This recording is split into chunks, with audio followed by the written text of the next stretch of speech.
Welcome, I'm David, and this is Crime Line. Tonight, we confront a truly chilling chapter in American criminal history, the story of a man whose violent rampage through fast food restaurants in the late 1990s earned him the terrifying moniker, the fast food killer.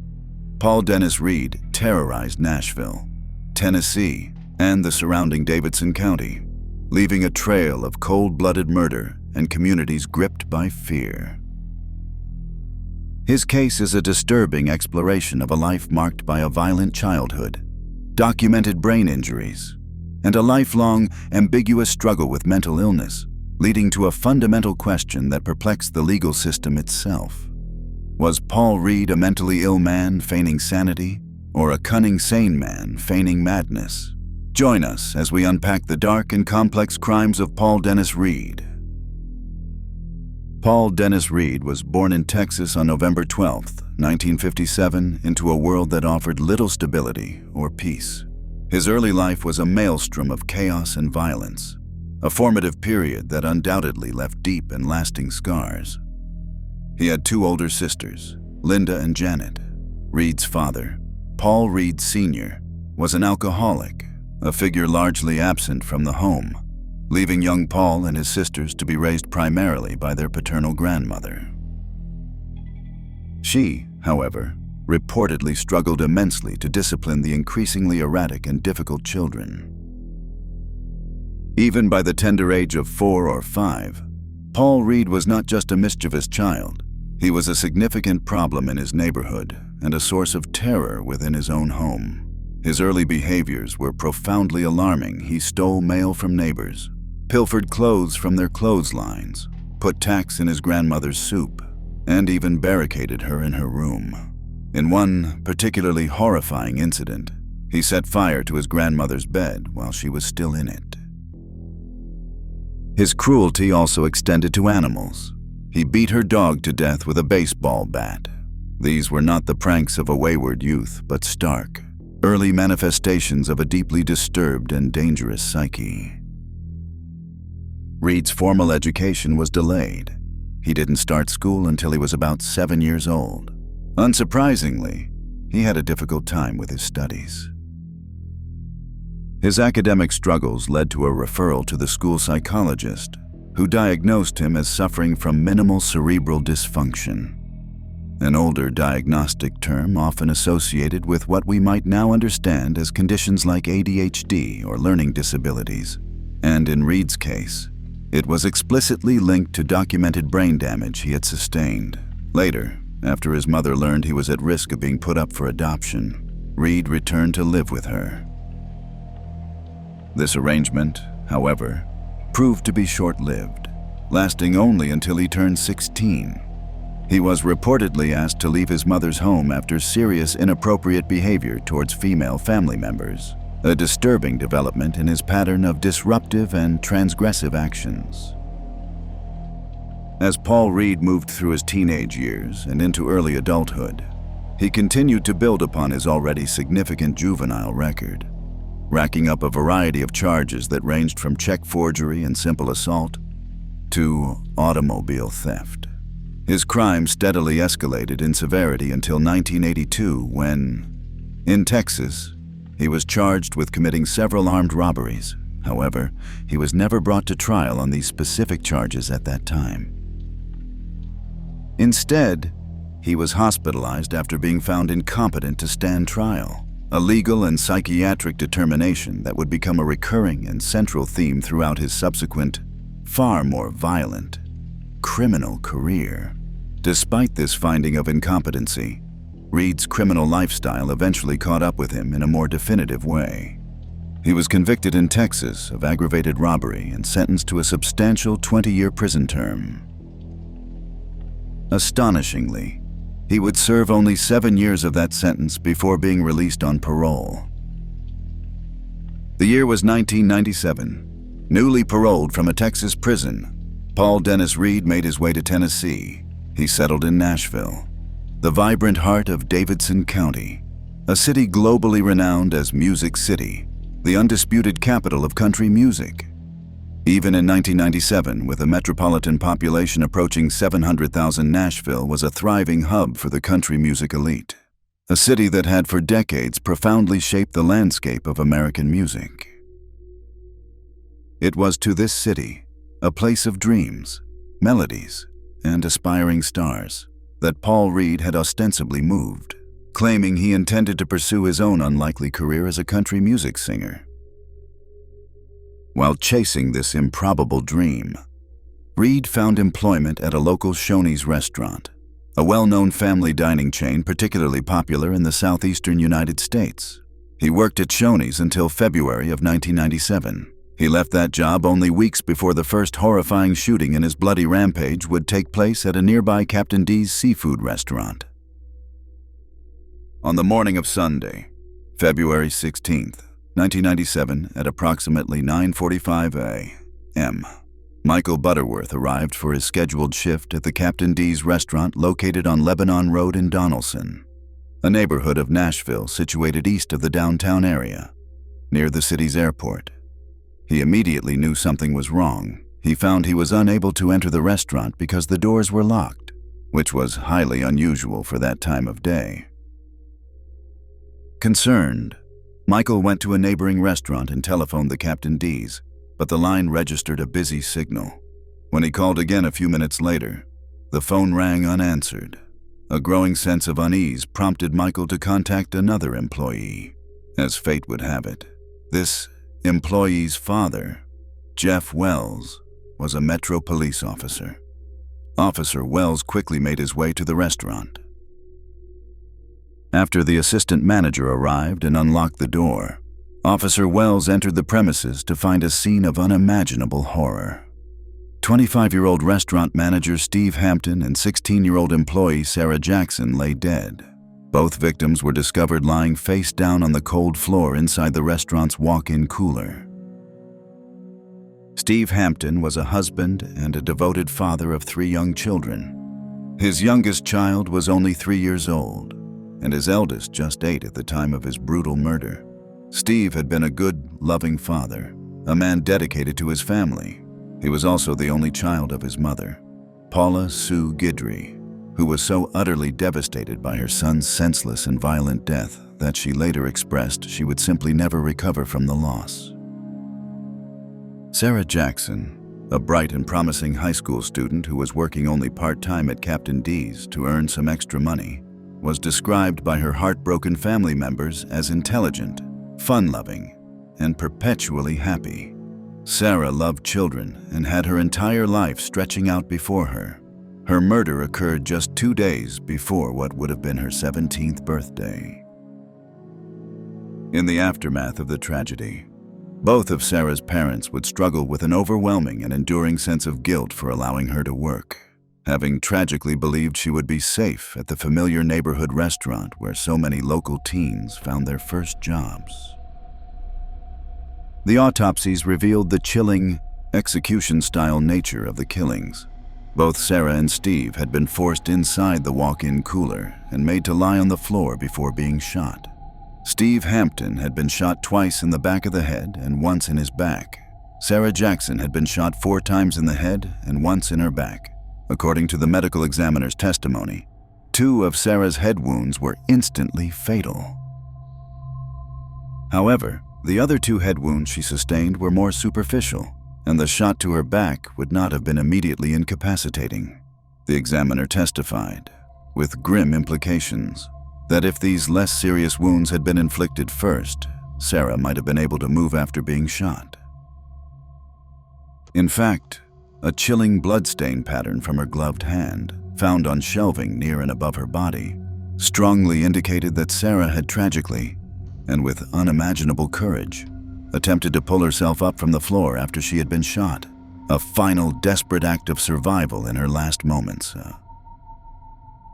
The robbery that accompanied these brutal murders had netted the killer $7,140, a sum that included $250 in coins. Steve Hampton's wallet, which contained $600 in cash he had intended to use to pay his rent, was also missing from his person. In the days immediately following these horrific murders, Paul Dennis Reed would brazenly use that stolen money to make a down payment on a new car. Investigators soon learned a crucial detail. Michael Butterworth and another employee testified that on the night before the murders, a man had come into the Captain D's restaurant through the exit door around 10 p.m. shortly before the restaurant was due to close. This man stated that he was interested in applying for a part-time job and casually mentioned that he worked just down the street at the Shoney's. The man was given an employment application and was told that the manager, Steve Hampton, would be working the next day, Sunday.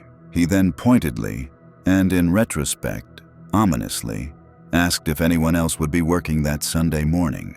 This man, who had gathered critical information about the restaurant's staffing and a manager's schedule, was later definitively identified as Paul Dennis Reed. His visit the night before now seemed chillingly premeditated. Less than a month later, on March 23, 1997, Paul Reed struck again with terrifying brutality. 4 McDonald's employees were in the process of wrapping up their shift at the restaurant located on Donaldson Pike in Davidson County. Their names were Ronald Santiago, Andrea Brown, Robert Sewell, and Jose Ramirez Gonzalez. Reed had apparently been lying in wait outside, watching as the group prepared to close up for the night. As he saw them leaving, he ambushed them, forcing them back inside the restaurant at gunpoint and demanding money. After Ronald Santiago, the manager on duty, handed over the contents of the restaurant's safe, Reed chillingly directed all 4 terrified employees into a storage area. There, he ordered them to lie down on the floor. He then systematically fired 2 shots each into the heads of Andrea Brown, Ronald Santiago, and Robert Sewell.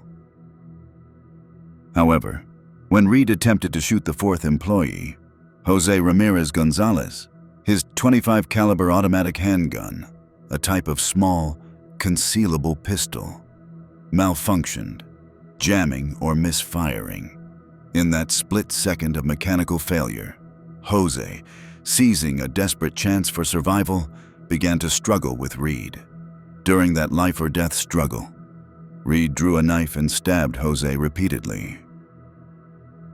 Jose, with remarkable courage and presence of mind in such a terrifying and traumatic situation, made the quick decision to stop fighting and feign death. His gambit worked. When Reed had finally left the scene, Jose, despite his grievous stab wounds, was able to reach a telephone and call for help. Ronald Santiago and Robert Sewell died at the scene from their gunshot wounds. Andrea Brown, critically injured, passed away later at the hospital. Dorothy Carter, the 911 emergency dispatcher who answered Jose's desperate, whispered call, later said she could only hear agonizing groans and largely incoherent mumbling on the other end of the phone. Although she was unable to communicate effectively with the clearly injured caller, her training and instincts took over, and she nonetheless dispatched both police and ambulance services to the McDonald's restaurant immediately, an action that likely saved Jose Gonzalez's life. Detective Mike Rowland, who led the investigation into this brutal crime, found no usable fingerprints, shoe prints, or other definitive physical evidence directly linking Paul Reed to the scene at that initial stage. He and other officers did, however, discover a crucial piece of ballistic evidence, a Remington .25 caliber cartridge casing inside the restaurant. Subsequent ballistics testing later established that this casing perfectly matched the .25 caliber bullets that were recovered from the bodies of the 3 murder victims. It would also subsequently be established through investigation that approximately 8 to 10 weeks before these horrific crimes, Paul Reed had legally purchased 2 .25 caliber automatic handguns and a box of ammunition. Ammunition that would eventually be forensically tied to the McDonald's crime scene. Another central detective assigned to this rapidly escalating and terrifying series of crimes, Pat Postiglione, worked closely with the brave survivor, Jose Gonzalez. Through a painstaking process that involved skilled sketch artists and Jose viewing hundreds of photographs over the many months that followed, they worked to identify Reed as a central suspect in the McDonald's massacre. While detectives worked tirelessly around the clock, attempting to piece together what few bits of tangible evidence were available from these increasingly brazen and horrific scenes, Paul Dennis Reed was not yet finished terrorizing the fast food hotspots of Tennessee. On the night of April 23, 1997, Angela Holmes, age 21, and Michelle Mace, age 16, were working their shift at a Baskin-Robbins ice cream shop located on Wilma Rudolph Boulevard in Clarksville, Tennessee. Clarksville, a city in Montgomery County, lies northwest of Nashville, near the Kentucky border, and is home to the Fort Campbell military installation. The Baskin-Robbins shop regularly closed at 10 p.m. Craig Mace, Michelle's concerned older brother, arrived at the Baskin-Robbins shortly after 10 p.m. that night to pick up his sister after her shift. He immediately noticed that Angela's car was still in the parking lot, and, more unsettlingly, that the lights inside the store remained on, despite it being past closing time. He entered the shop via an unlocked door and found no one inside. The store was eerily empty and silent, a profound sense of dread creeping in. Craig immediately called 911. Responding officers quickly determined that the cash register was empty, and the safe located in the office had its top forcibly removed. All initial signs pointed to a robbery. In addition, a mop and buckets were found left out in the customer area of the shop, and the freezer door had been left ajar, both clear indications that the closing procedures had not yet been completed, suggesting that the two young employees had been interrupted and likely abducted while still at work. The next morning, April 24th, the bodies of Angela Holmes and Michelle Mace were discovered at the Dunbar Cave State Natural Area, a significant historical and scenic park located in Montgomery County, approximately 3 miles from the Baskin-Robbins where they had been working the previous night.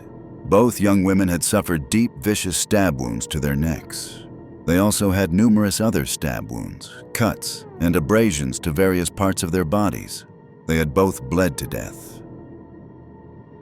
Angela Holmes was the young mother of an infant daughter who would now tragically never know her mother.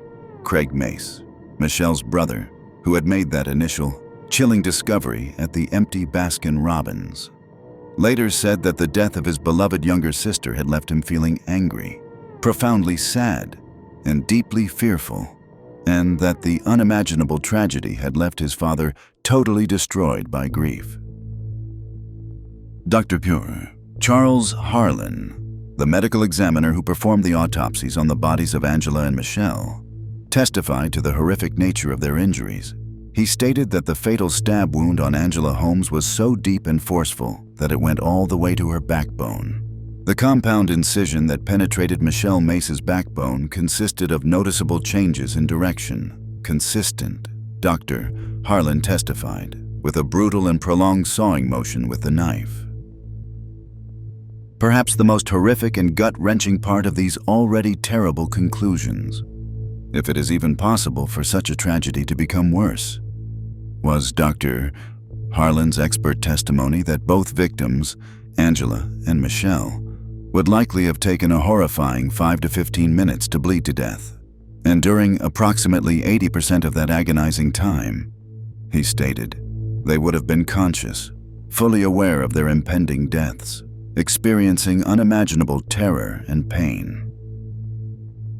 The police first officially considered Paul Dennis Reed a prime suspect in this terrifying string of brutal fast food-related crimes on June 12, 1997. This crucial breakthrough came nearly 2 months after the Baskin-Robbins abduction and murders, following Reed's arrest in Chatham County for an unrelated, yet still violent, crime. He had allegedly attempted to kidnap the manager of a Shoney's restaurant, the very same restaurant chain where he had previously been employed just before his killing spree began. It was from this arrest for the attempted kidnapping that police finally obtained Paul Reed's current fingerprints and a clear, recent photograph. although none of his fingerprints were found directly at the Captain D's crime scene. A vital connection to that first double homicide soon emerged: several personal items belonging to Steve Hampton. One of the Captain D's victims had been discovered by a passerby one day after those murders. These items had been discarded and were found lying alongside Ellington Parkway, a busy 4-lane highway in East Nashville. Among these discarded items was a movie rental card belonging to Steve Hampton. Paul Dennis Reed's right thumbprint would be found, clear and undeniable, on that card, finally providing investigators with a direct and irrefutable physical link to one of the earliest crime scenes in his bloody rampage. The trials for these heinous and interconnected crimes were held separately, a common legal strategy in cases involving multiple, distinct offenses. The Captain D's murder case was tried first, followed by the Baskin-Robbins abduction and murder case, and the McDonald's massacre case was tried last. Paul Reed's convictions for murder and the subsequent death sentences he received for each of these crimes were all affirmed by higher courts during the direct appeal process, following the same order as the original trials. After his first conviction and death sentence, Reed's defense counsel began to enter substantial and complex evidence, along with expert psychiatric and psychological testimony, all pertaining to his multifaceted and deeply troubled mental state. It was consistently asserted by his defense that Reed harbored a strong, perhaps even pathological, desire to appear normal to others. This desire, they argued, resulted in his repeated insistence that certain potentially mitigating evidence concerning his mental health, his documented brain injuries, and his diagnosed psychiatric conditions not be presented on his behalf, particularly during the critical guilt phases of his trials, for fear it would make him appear crazy. The jury, however, in each case, found him guilty and subsequently sentenced Paul Reed to death for each conviction of first-degree murder in the Captain D's case, and then again handed down death sentences for each count of first-degree murder in the Baskin-Robbins case. The assistant district attorney who had prosecuted Paul Reed in one of his earlier, less severe Texas cases recalled a telling pattern of behavior during those prior legal proceedings. Reed had frequently performed bizarre and disruptive antics whenever the jury was present in the courtroom. However, this attorney noted, Reed would then abruptly stop putting on his strange act the moment the jury was not in the courtroom, suggesting a significant degree of conscious manipulation and an awareness of his audience.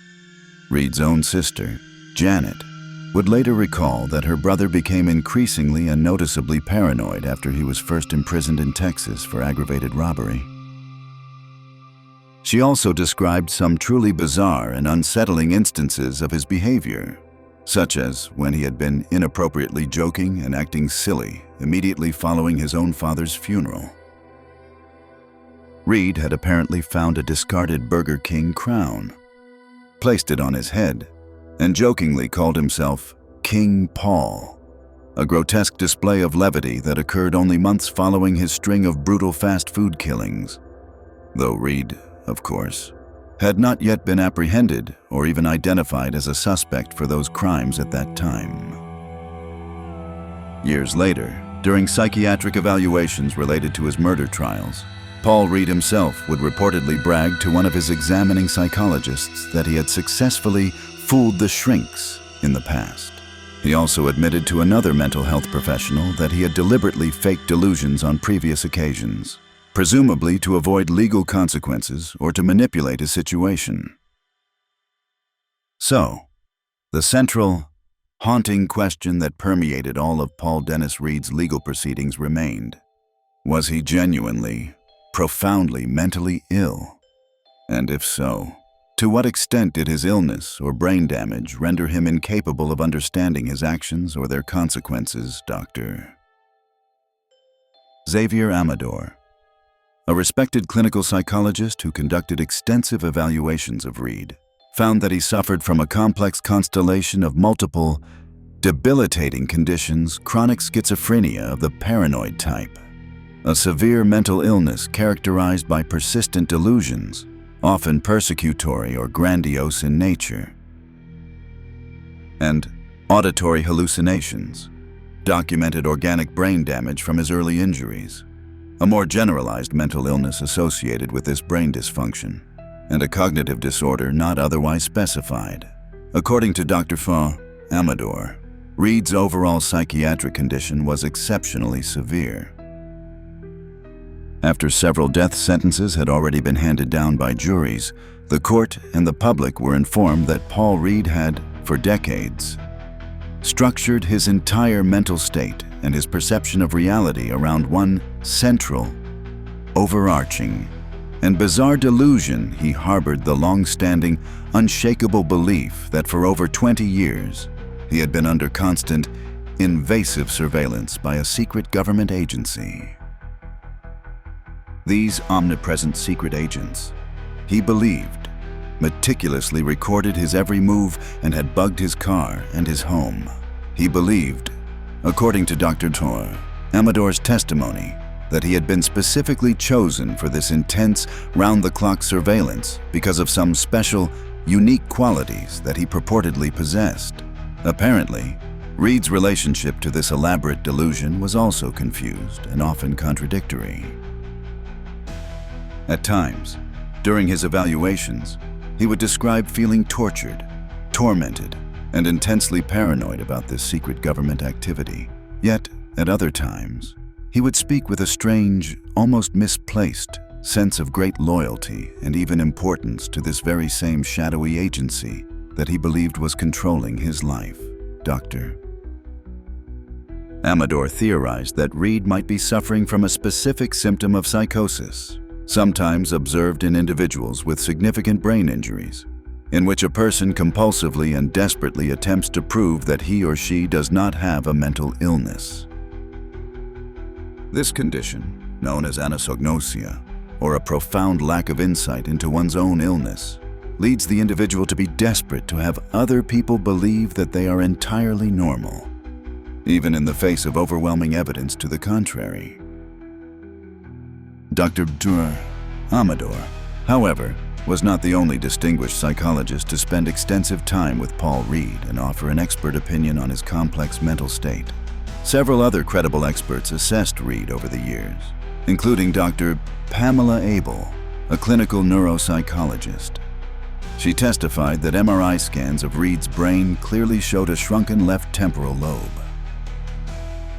The temporal lobe is a critical area of the brain that plays a crucial role in controlling a wide range of functions, including both language comprehension and expression, as well as emotional regulation and behavior. This physical damage to his brain, Dr. Abel stated, left it, in her clinical words, shrunken and distorted. This organic brain damage, she believed, also directly caused a psychotic disorder in Reed, characterized by persistent delusions, significant difficulty with coherent and logical thinking, as well as a propensity for heightened aggression.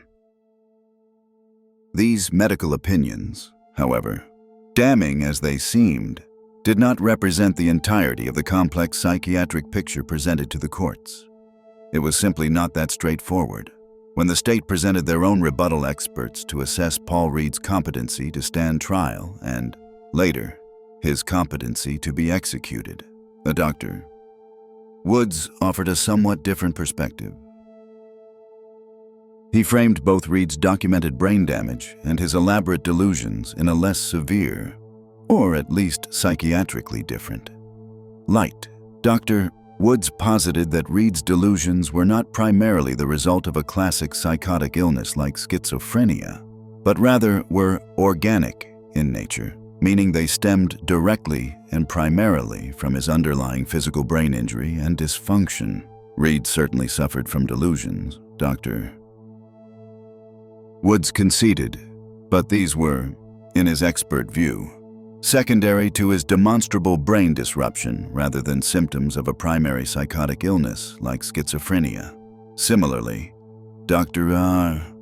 William Burnett, another expert in forensic psychiatry who evaluated Reed, testified that Reed often, and quite adeptly, used fantasy in making up elaborate stories and then telling these stories in a very adaptive, almost performative, and ultimately self-serving way. This is a defense mechanism, Dr. Burnett explained to the court. It's a psychological defense mechanism that protects him from very, very unpleasant ideas and unpleasant feelings.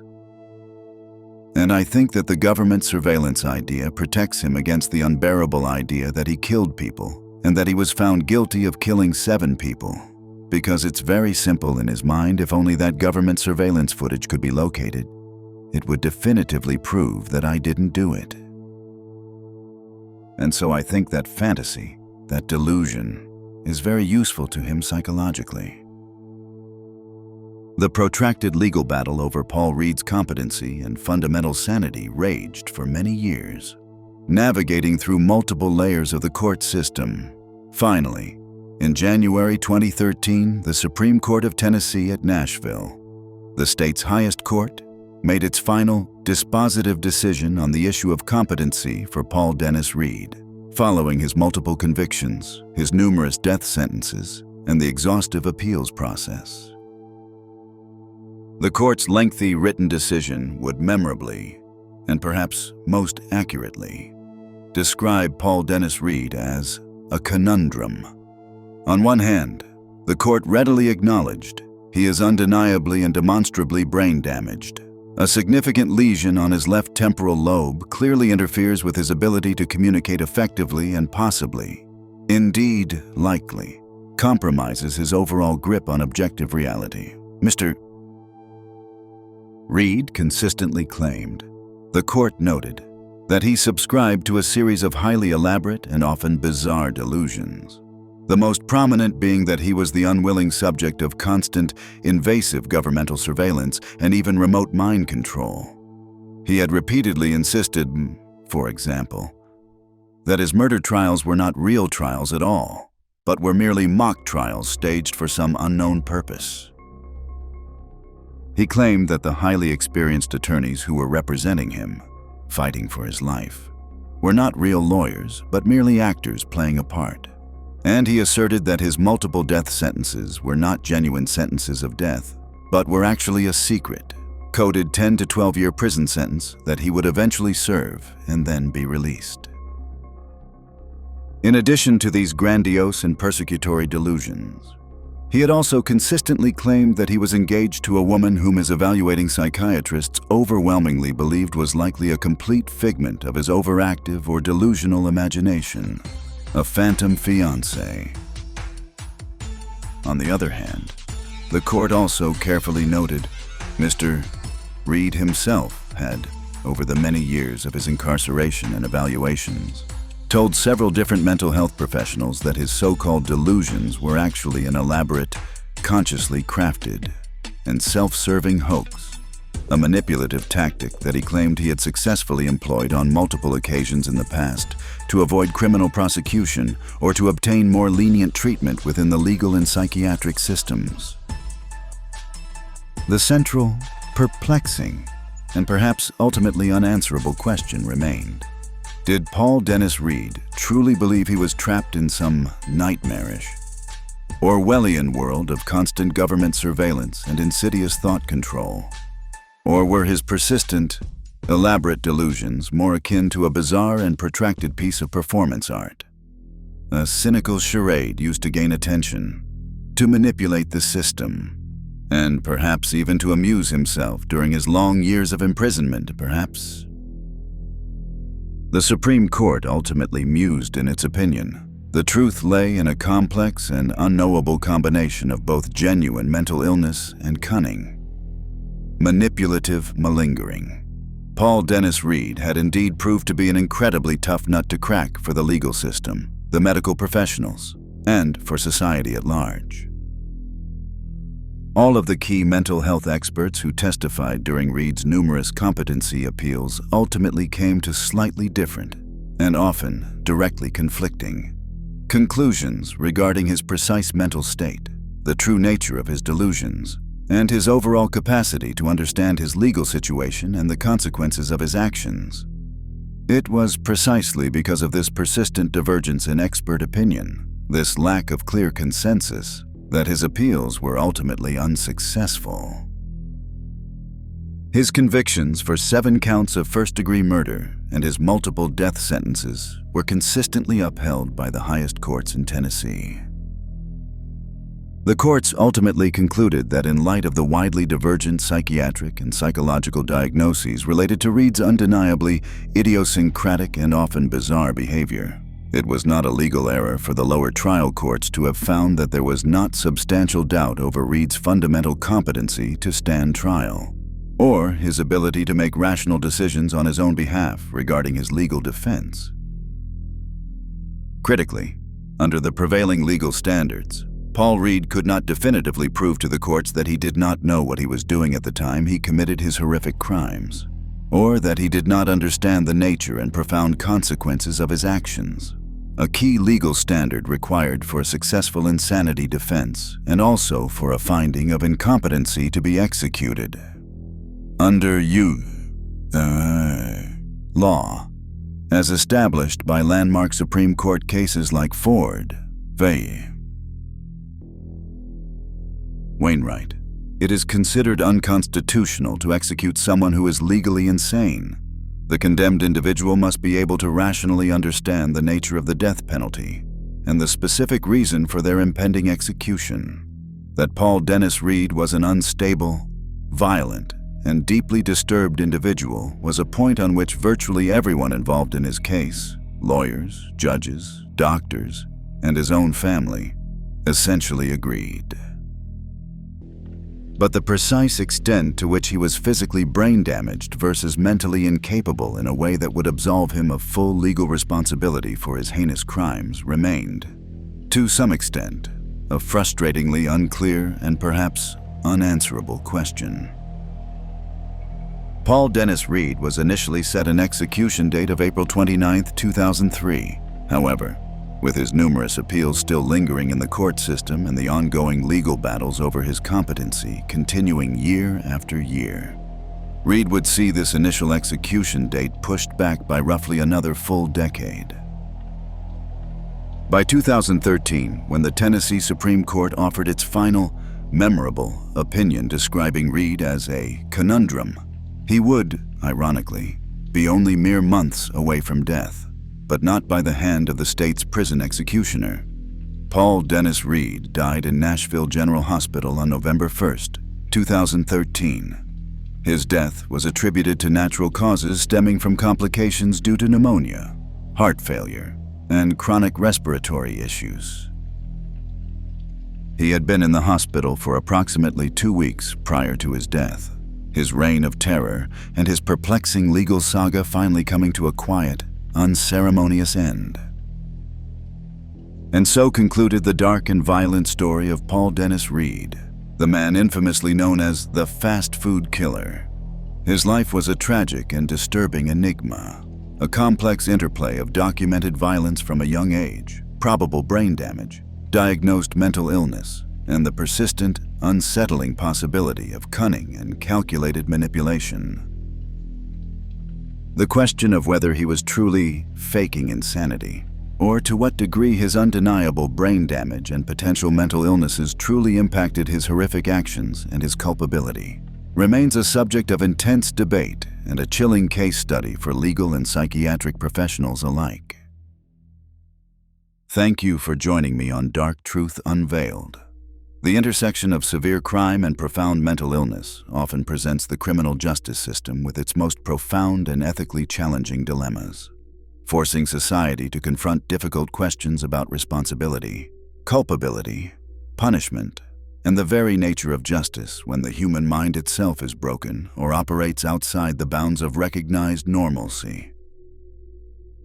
We'll continue to explore these shadowed corners of human experience in our next investigation.